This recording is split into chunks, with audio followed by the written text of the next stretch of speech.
सर्वप्रथम आपके इस चैनल का मैं धन्यवाद करता हूं। आप लोगों ने अपना कीमती समय निकाल करके हमारे बाइट्स लेना चाहे, इसके लिए बहुत बहुत धन्यवाद। आप लोग जानते हैं कि कल यानी 15 अक्टूबर को पांगी में एक फुल्यातर मेला होता है। ये फुल्यातर मेला जो हमारे पूर्वज थे उनका कहना था कि काफ़ी समय पहले से इस फुल्यातर मेले को भाईचारे के तौर पर मनाया जाता है।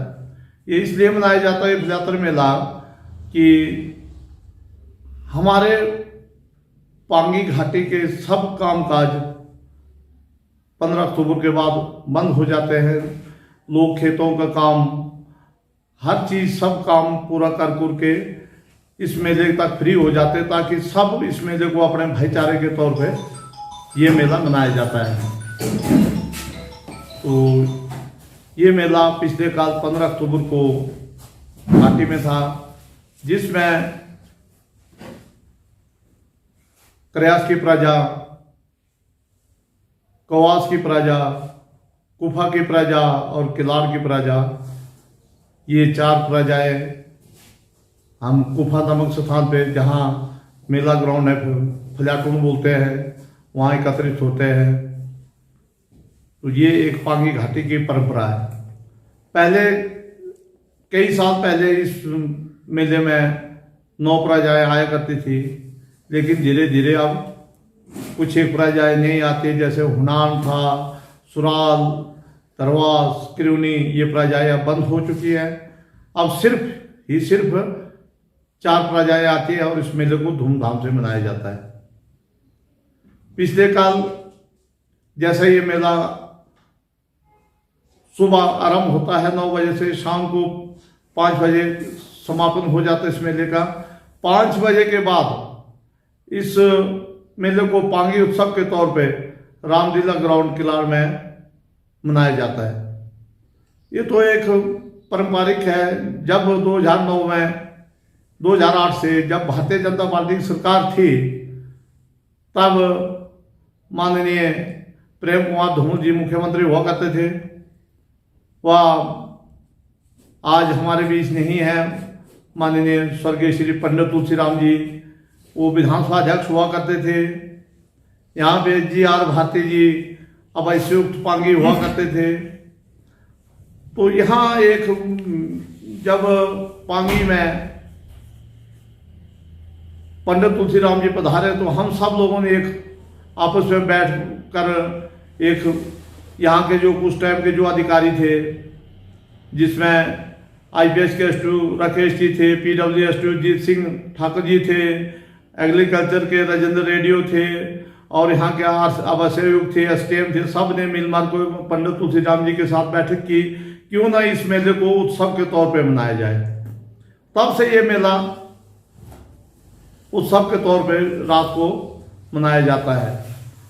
जैसे ही हमारे रथ लगभग हो जाते हैं शाम को 5 बजे, उसके बाद 5 बजे के बाद रामलीला ग्राउंड में इस मेले का आगाज होता है, और इस मेले में दूर दूर से लोग आते हैं आनंद उठाने के लिए। तो सब लोगों ने देखा ही है कि पहले तो इतनी दुकानें नहीं लगती थी, बाहर से बहुत से दुकानदार अपना बिजनेस करने यहाँ पधारते हैं। इस मेले में हर एक आइटम बेचने के लिए लाते हैं। तो इस वर्ष भी उसी भांति मेला आरंभ हुआ। पहले भी इस मेले में राजनीतिक दल आया करते थे, जैसे धूमल जी आए, जयराम जी आए, बीच में कई और आए, लेकिन मेले को आज दिन तक किसी भी नेता ने पॉलिटिकल रंग नहीं दिया था। जैसा आप लोग भी जानते हैं कि पिछले काल हमारे सांसद श्रीमती प्रतिभा सिंह जी, जिनको इस मेले में चीफ गेस्ट बनाया गया था, पहले तो मैं आपके इस मंच के माध्यम से माननीय सांसद महोदय जी को से पूछना चाहता हूं कि कल मैं कुछ एक फेसबुक और उस पर उनका इंटरव्यू देख रहा था, उसमें उन्होंने कहा कि मैं इसलिए नहीं आ पाई कि पांगी घाटी हिमाचल में त्रस्ती आई थी। त्रस्ती तो 2 बार आई, 8 और 9 जुलाई को बहुत बरसात हुई हमारे कुल्लू घाटी में, त्रस्ती आई। उसके बाद दोबारा बरसात हुई, अन्नी और मंडी में त्रस्ती आई, 2 शिमला में त्रस्ती आई। जबकि 2022 में हिमाचल भरपूर बिल्कुल से सलामत था। तो मैं माननीय सांसद महोदय से जी से पूछता हूँ कि 2021-2022 में आप कहाँ थे तब? 2000 जुलाई से पहले जून तक हम कहाँ थे? पांगी जी पधारे, लोगों को गुमराह करके बोल दे कि त्रस्ती आई, त्रस्ती के बहाने हिमाचल सरकार भी त्रस्ती के बहाने बच रही है और सांसद महोदय भी त्रस्ती के बहाने बच रही है। तो कल इन्होंने अपना रंग रूप जो कुछ बचा हुआ था वो स्टेज पे निकाल दिया। मैं एक आपके इस चैनल के माध्यम से पूछना चाहता हूं कि देखिए, ये जो मेले होते हैं, ये जो सांस्कृतिक धरोहर है हमारा, ये भाईचारे का धरोहर है। जैसे हम सर्दियों में एकजुट होते जगारू मनाते हैं, वैसे मैंने पहले भी कहा कि हम लोग जो इस मेले को मनाते हैं, हम अपने सारे काम पूरा कर के भाईचारा आपस में मिलजुल करके इस मेले को मनाते हैं। तो कल तो हमने जो देखा, आप लोगों के माध्यम से, मोबाइल मीडिया के माध्यम से देखा, तो इस मेले को तो राजनीतिक रंग दिया गया। ऐसा रंग इस मेले को मनाने के लिए कोई सरकारी धन नहीं आता है। ये पहले तो ये मेला जो है तहसील लेवल का था, उसके बाद इस मेले को जयराम जी ने डिस्ट्रिक्ट लेवल का कर दिया। तो अब 50,000 रुपये डिस्ट्रिक्ट लेवल पे आते हैं। बाकी इस मेले को मनाने के लिए एक लेबरर का आदमी से लेकर एक ऑफिसर तक सब लोग अपना पैसा इकट्ठा करके इस मेले को मनवाते हैं। चाहे वो लोकल घरेलू का घर का काम करता हो, चाहे वो कॉन्ट्रैक्टर हो, चाहे वो एम्प्लॉय हो, चाहे कोई एनी हो, बच्चा इस मेले के लिए अपना योगदान देता है, चाहे वो दुकानदार हो। लेकिन इतना करने के बावजूद भी हमारे इस मेले को कल पॉलिटिकल रंग दिया गया। मैं आपके इस चैनल के माध्यम से उन लोगों से पूछना चाहता हूं कि आपको यही रहा कि इस मेले को भी पॉलिटिकल रंग दिया जाए। अगर मैं कांग्रेस पार्टी से ये पूछना चाहता हूं कि अगर आप लोगों ने अपनी कोई जनसभा करनी थी तो अपने बलबूते पे रामलीला ग्राउंड पे करते, हेलीपैड पे करते, कहीं भी करते, इससे अलग होकर जनसभा को कर सकते थे। लेकिन आप लोगों ने लोगों का विश्वास न जीत पाए। आप लोग इस काबिल नहीं है कि आप किसी जनता को इकट्ठी कर सके। आप लोगों ने पांगी की भोली भाली जनता का मजाक उड़ाया और इस मेला का मजाक उड़ाया। जो इस मैं पांगी के प्रशासन से, मैं हिमाचल के सरकार के माननीय सुखविंदर सिंह सुक्खू जी से भी करूंगा, उनको भी लिखूंगा और यहाँ प्रशासन को भी लिखूंगा कि जिस भी व्यक्ति ने इस मेले को राजनीतिक रंग मंच बनाया है वो इसका जिम्मेवार है, उसके प्रति कड़ी कार्रवाई होनी चाहिए। और हमारे बीच जिन्होंने भी विघ्न डाला, मैं पांगी की भोली भाली जनता से प्रार्थना करता हूँ, विनती करता हूँ कि जिन लोगों ने इस हमारे स्टेज, इस मंच को पॉलिटिकल मंच बनाया, उन्हें उसकी सजा मिलनी चाहिए। ये मेरे आपके माध्यम से उन लोगों तक संदेश है जिन लोगों ने हमारे भाईचारे को तोड़ा है, हमारी भावना को ठेस पहुंचाई है। बच्चे से लेकर बूढ़े तक उन्हें कोई मतलब नहीं होता कल के दिन कि हम इसको राजनीतिक मंच बनाएं। राजनीति होती है भाई, राजनीति आप अपने जगह कीजिएगा, जब आपका इलेक्शन आएगा आप राजनीति कीजिएगा, जब आपका कोई पॉलिटिकल मंच होता आप राजनीति करेगा।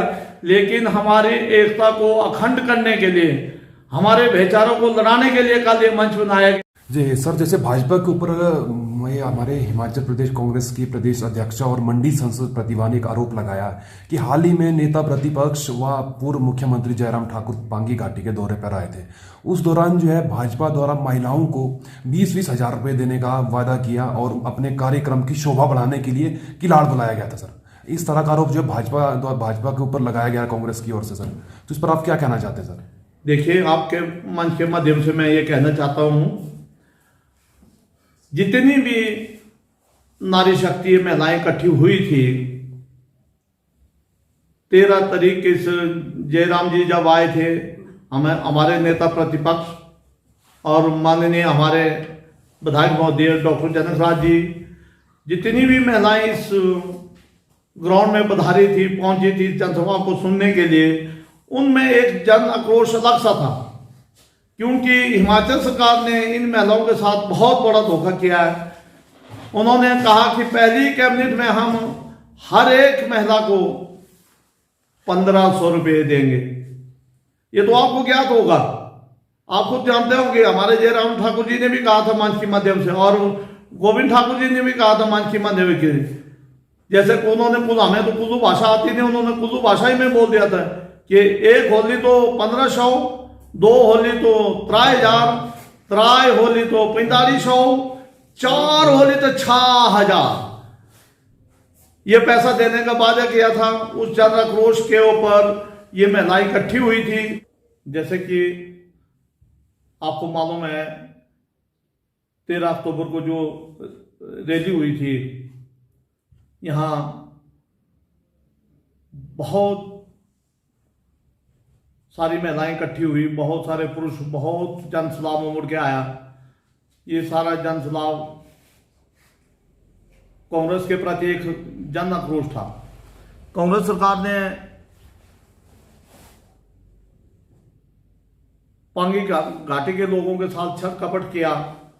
आपको ज्ञात है कि जब से सरकार बनी है यहाँ पे कोई भी कार्य नहीं हुआ। 10 महीने हो चुके हैं। इनके 3 कैबिनेट मंत्री यहाँ आए थे, एक नीम का पत्थर भी नहीं रख पाए। अभी काली के दिन में जो संसद मोदी जी आई, तब भी इन्होंने कोई यहाँ एक शिलान्यास तक नहीं कर पाए। यहाँ के लोगों में, महिलाओं में इनके प्रति बहुत जन आक्रोश है।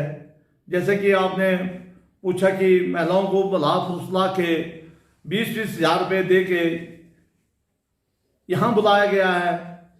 मैं आपके मंच के माध्यम से पूछना चाहता हूँ कि हमने किसको रिटर्न में दिया है, किसको लिख के दिया कि 20-20 हजार रुपये दे के हम महिलाओं को बुला फुसला के ले आएंगे। हमारी महिलाएं सशक्त है, बहुत सुदृढ़ हैं, बहुत समझदार हैं, उन्होंने सब कुछ देखा है।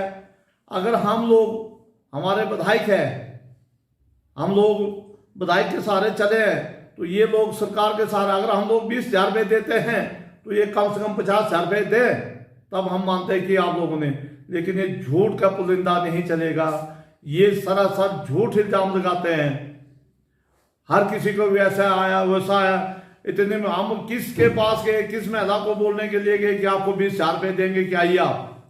ये जो इल्जाम रानी प्रतिभा सिंह जी ने लगाया और कांग्रेस के ठाकुर सिंह भरमौरी ने लगाया और इनके कार्यकर्ताओं द्वारा लगाया गया, सरासर निराधार है और झूठा है। इसका हम खंडन करते हैं। ये लोग हमेशा झूठ की बुलंदों पे चलते हैं और झूठ बोलने में बहुत माहिर है। यहाँ की भोली भाली जनता को बहलाने फुसलाने की पुरानी आदत है इनकी। जैसे पुराने टाइम में हमारे लोग बहुत सीधे साझे और सच्चे हुआ करते थे। किसी ने बोल दिया कि इधर चलो तो उधर चल पड़ते थे, इधर चलो तो उधर चल पड़ते थे।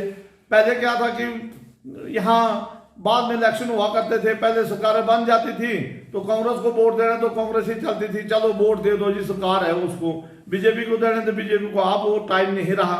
अब यहाँ की जनता बिल्कुल समझ चुकी है, पढ़े लिखे लोग हैं।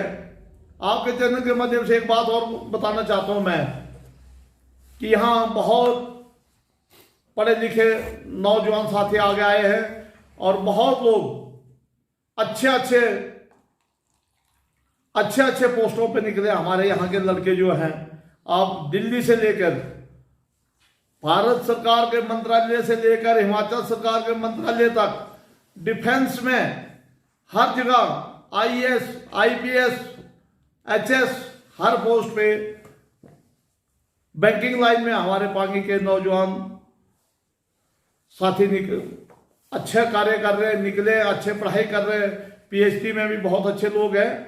अब ये लोग इनके झांसे में आने वाले नहीं हैं। कांग्रेस के नेता व कार्यकर्ता हमेशा ही झूठ के पुलंदों पे चलते हैं। इनका झूठ का पर्दाफाश हो चुका है। मेरा यही आपके चैनल के माध्यम से कहना है और इनको यही संदेश देना है मेरा।